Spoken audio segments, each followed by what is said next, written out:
The subject for today is the question of suffering. Obviously, this plays an important part in healthcare.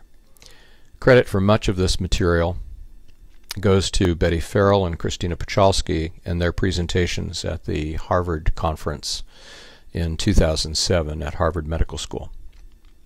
Suffering is described as a loss of control, which creates insecurity. Suffering people often feel helpless and trapped, unable to escape their circumstances. Notice how this definition of suffering widens suffering from simple physical pain to anything that creates a sense of loss of control. A person is no longer in control of their destiny, no longer able to stop certain things from happening or to do certain things that they have chosen to do, and they may then feel trapped by their circumstances and unable to escape these issues. In most instances, suffering is associated with loss. The loss may be of a relationship or of some aspect of the self. It might perhaps be very important for this person to understand themselves as being sexy, beautiful. They've lost that. Perhaps it's very important to this person's sense of self to be the breadwinner for the family, and they're no longer able to do that. It could be loss of some aspect of the physical body, perhaps a breast, perhaps a leg.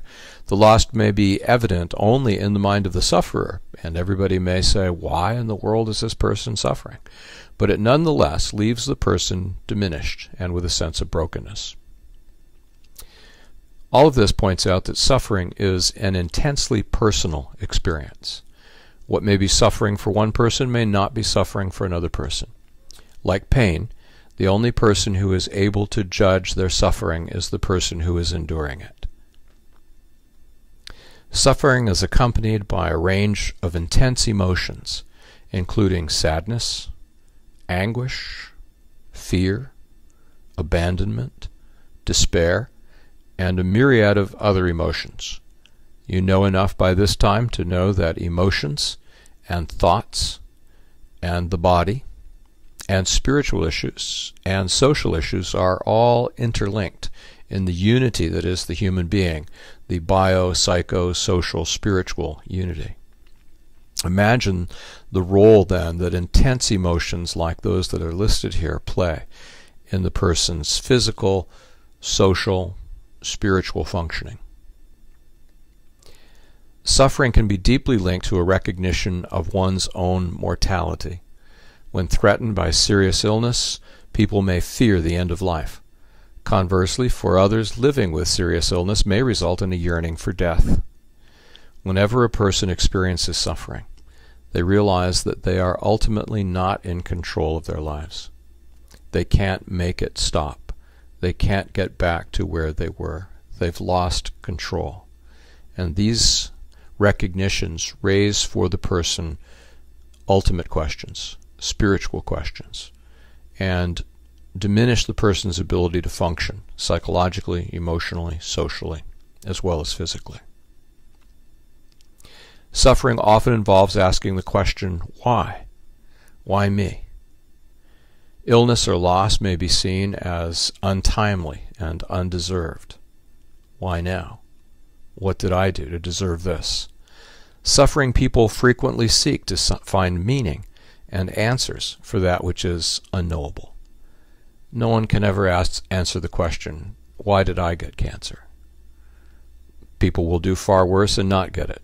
People will do far better and get it. There's just no good way to know why suffering comes, except to say that we live in a broken, fallen, sinful world, and suffering comes to everybody, the Jesuses and the Jobs, as well as the bad people. You can see how these are ultimately spiritual questions and why spiritual healing is such an important part of caring for people as they endure suffering.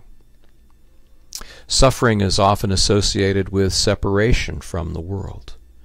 Individuals may experience intense loneliness and yearn for connection with others, while also feeling intense distress about dependency on others. You can sense, I hope, the conflict. On the one hand, I'm dependent on other people to do things for me that I've always been able to do for myself. Everything from breathing for me to giving me the right medications, to cleaning my body. And at the same time that I'm distressed by this dependency, I also yearn to be connected with people, to be cared for. Suffering is often accompanied by spiritual distress. Regardless of religious affiliation, individuals experiencing illness may feel a sense of hopelessness. Atheists may feel the sense of hopelessness just as much as an evangelical Christian. When life is threatened, there may be a self-evaluation of what has been lived and what remains undone. When people find out that they're sick, even with what we might consider to be fairly trivial illnesses, they engage in a period of looking back over their lives and saying, have I lived well? Have I accomplished what I want to accomplish? Where have I failed? What's left to do? Becoming weak and vulnerable and facing mortality may cause one to reevaluate his or her relationship with a higher being. There's an old saying that there are no atheists in foxholes. And I suppose it's also true that in ICUs, people pray. No matter what their religious beliefs might be or what their religious practices might have been, when they are faced with their own mortality, they search for meaning and they search for a relationship with a higher being. Suffering is not synonymous with pain, but it is closely associated with it. Physical pain is also closely related to psychological, social, and spiritual distress. Pain which persists without meaning becomes suffering. If I've had surgery and I have pain, I know where it comes from. I know to expect it, and I know that as I heal up it will go away.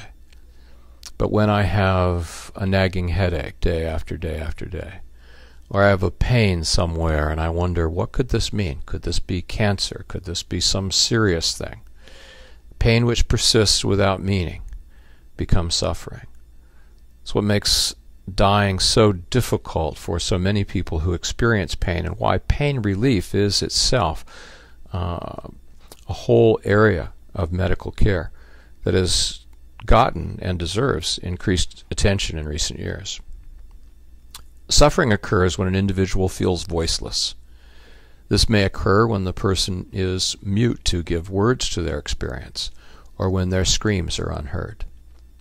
Imagine how important it is for a patient to feel that the physician or the physician's assistant or the nurse or somebody has really listened to her. When people don't feel listened to, when they are hurried into the office and hurried out of the office, and there's so much more that they wanted to say, and they don't really think that their doctor or their nurse heard what it is that they're trying to describe, then that person feels voiceless, and that gives rise to suffering. It may also happen when the person doesn't know how to explain what it is that they're trying to say, which is why so much of effective patient care is communication. Until the patient is able to say, that's it, you've got it, that's what I'm trying to say. There are a number of causes of suffering. Suffering due to the patient's sense of independence and dignity being threatened. Living with uncertainty, not knowing how it's all going to turn out. The increased likelihood of a chronic and incurable condition, something that I'm just going to have to live with, that's going to change the way I live my life, the way I eat, the way I function, the way I work. Activity limiting conditions. Pain, for example. Other symptoms that might make it difficult for me to do the things that I want to do, choose to do. Increased dependence on others for care. Everything from changing a colostomy bag to having someone button me up because my fingers are too arthritic to do it, to having someone give me life-saving treatments or drugs. The financial strain, medical expenses, unemployment, forced retirement, these can be huge for people who are experiencing illness. The social isolation, being in the hospital. It's not my own place. I can't see the kids like I want to. The grandkids can't go. I can't go there.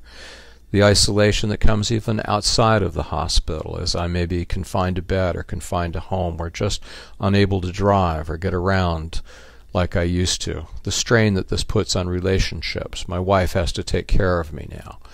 My children don't get the grandpa that they used to have. Major life changes. Maybe it means selling the 2-story house for a 1-story house so I can get up and down the stairs. Maybe it means moving closer to the kids or closer to the physician. Despair, isolation, hopelessness, loss of joy, loss of pleasure in life, loss of meaning, loss of a sense of personhood. Who am I now? Now that I am a cancer sufferer, now that I've had a heart attack, now that I have diabetes, now that I'm an amputee. Who am I now that I didn't used to be? Have I lost irretrievably that which I have always been?